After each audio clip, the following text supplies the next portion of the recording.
Masud আজহারের audio clip প্রকাশ্যে। পুলওয়ামার হামলার 10 দিন আগে ভাষণ।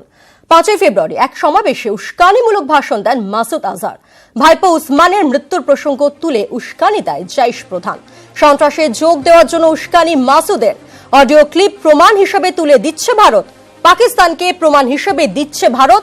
পাকিস্তানে মাসুদ আজহারের উপস্থিতির প্রমাণ হিসেবেই এই অডিও ক্লিপ ভারত দিচ্ছে পাকিস্তানকে।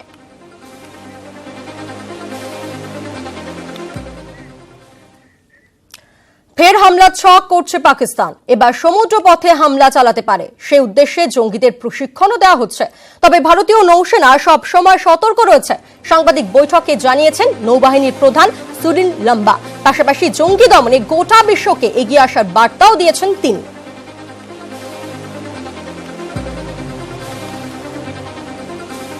Significant challenge of our times is terrorism.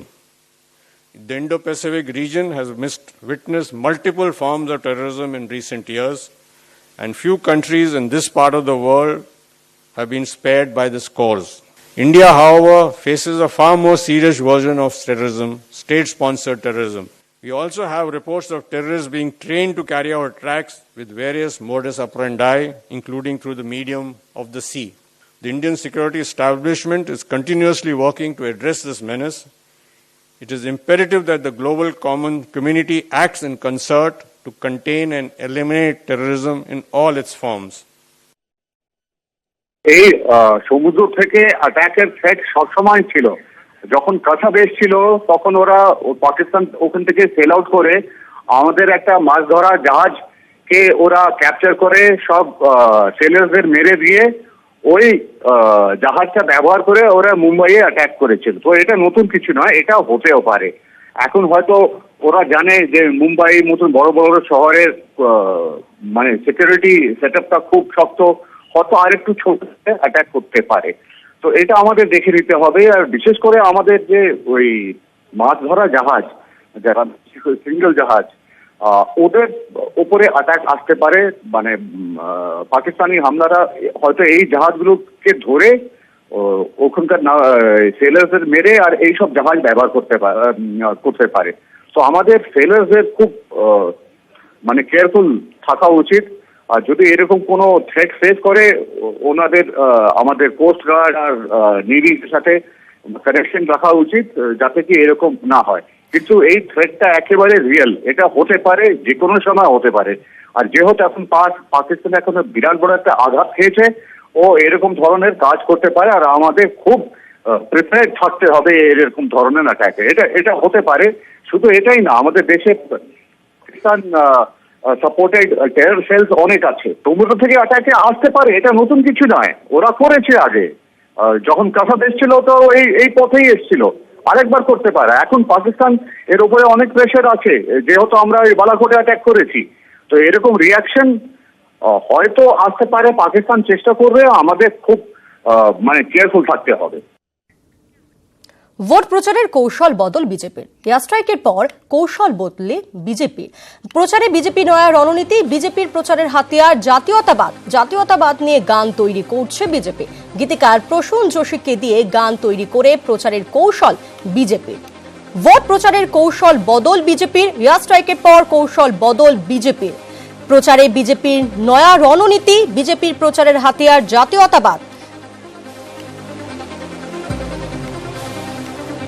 सौगंध मुझे इस मिट्टी की, मैं देश नहीं मिटने दूंगा।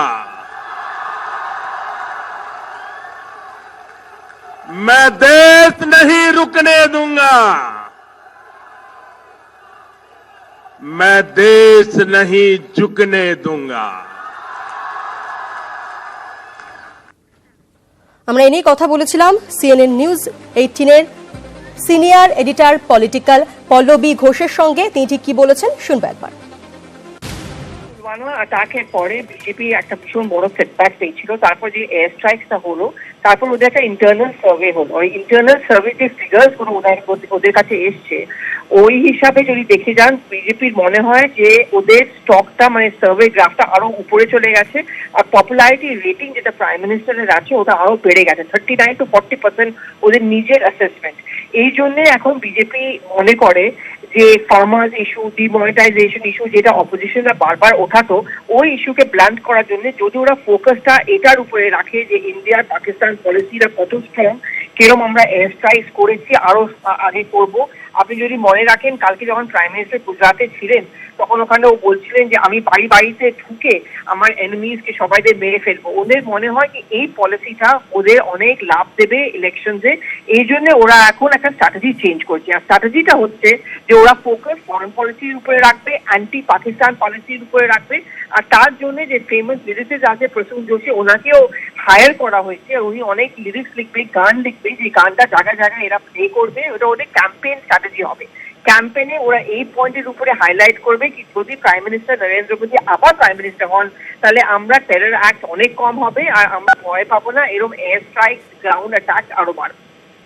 আমরা ফোনে কথা বলেছিলাম রাজনৈতিক বিশ্লেষক বিশ্বনাথ চক্রবর্তীর সঙ্গে। তিনি ঠিক কি বলেছেন এই প্রসঙ্গে শুনবো একবার। বিজেপি তো চাইবে যে জাতীয়তাবাদের ভাবনা লাভিত করতে ভোটারদেরকে, কিন্তু বিরোধী দলের কাছে সবচেয়ে বড় চ্যালেঞ্জ যে নরেন্দ্র মোদীর ব্যর্থতার যে জায়গাগুলো, সেগুলোকে প্রচারের আলোতে আনতে তারা পারছে কিনা সেটা।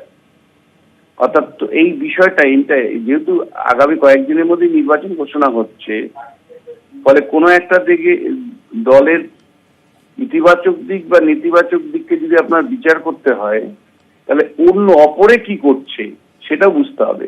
বিজেপি চাইবে এই ঘটনার পোলামার ঘটনা এবং এয়ার স্ট্রাইকের পরে জাতীয়তাবাদী ভাবনা নিয়ে ভোটারদেরকে প্রভাবিত করতে।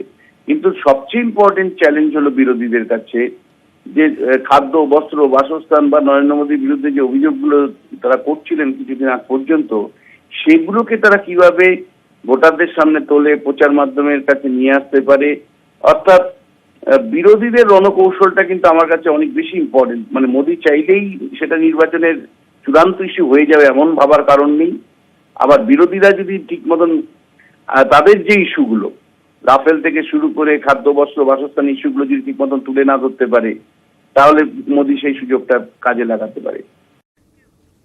দেশ স্বাধীন হওয়ার পর এই প্রথম এমন প্রকল্প আনা হলো যা সমাজের সবচেয়ে অবহেলিত মানুষগুলির জন্য করা হয়েছে। আর একাংশ রাজনীতি করেই চলেছে। বিরোধীদের তিনি বলেন, কেউ গরিবি হাটানো স্লোগান তুলছে, কেউ নিজেদের শ্রমিক দরদি বলে দাবি করেছেন।